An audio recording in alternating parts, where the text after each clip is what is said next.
Being a Iraqi Ford B31 weapons code I was carrying a 240 Bravo. It's a large gun, and people who carry it are known as gunners. Often phrases will be made like, "Do you even gun, bro?" and "I gun mad hard."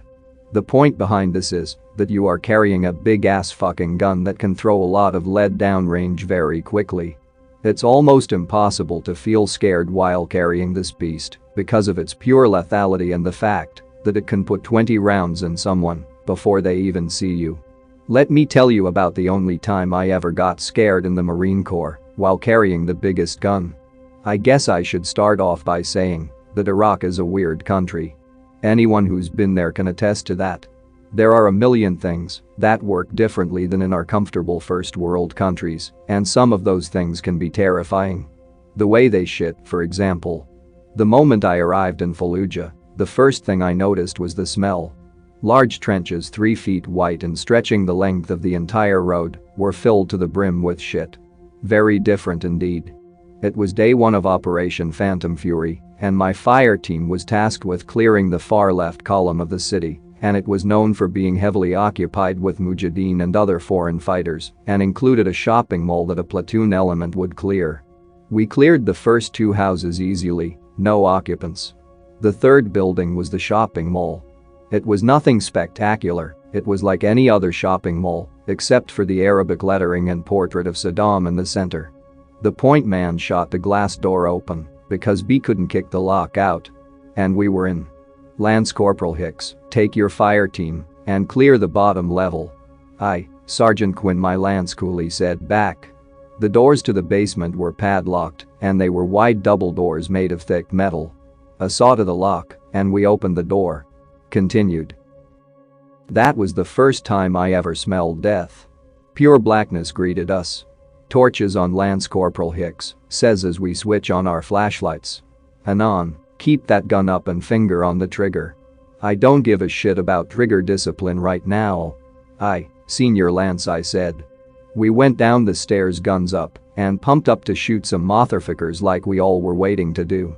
About 15 steps later we hit the bottom floor, and I immediately hear the sound of running footsteps to my left.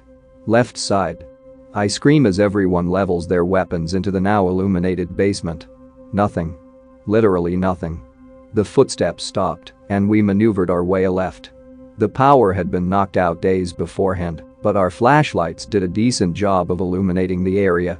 It was a large area devoid of everything except a desk with a laptop with papers strewn about on it and a closed door on the right wall. The laptop and papers are considered not to be lucked with by infantry, so Lance Corporal Hicks called out to our private fresh out of School of Infantry West. "Private Fitch, go grab that 18 Foxtrot upstairs and tell him to come down here." "Aye, Lance Corporal," he says, and goes up to retrieve the Special Forces soldier in charge of intel gathering. As we wait for our SF intel sergeant, we go over to the door and stack up. Lance Corporal Hicks is our point man. He motions for a bang and clear, so he kicks the door in, and I throw it in there.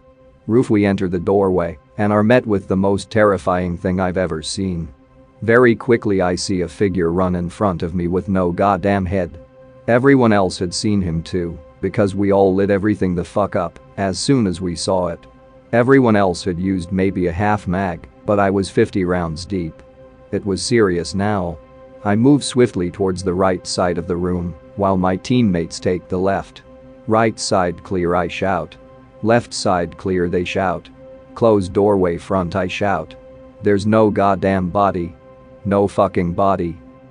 We stack up on the closed door, and I'm not taking any flicking chances. "Gonna throw a tag," I yell. Lance Corporal Hicks hands me a frag and knocks the door open. I frag it and wait for the boom. The explosion occurs, and I see the craziest shit. There's dead bodies everywhere, and the frag only helped aid to the chaos. Hunks of human flesh pinned to S-hooks in the ceiling, and several decapitated corpses lying in a pile in the right corner. No more doorways, this was the end of the hellish maze. There was a single body crouched in the corner that we all thought my frag had killed. He was crouched in the fetal position, and his body was laden with shrapnel. There were weird symbols all over the walls, that the SF intel sergeant confirmed as an Iraqi cult that perpetrated mass murders all around Iraq that rarely got any attention outside the SF community. This shit still bothers me and is the only reason I'm convinced that there is some supernatural shit going on in this world.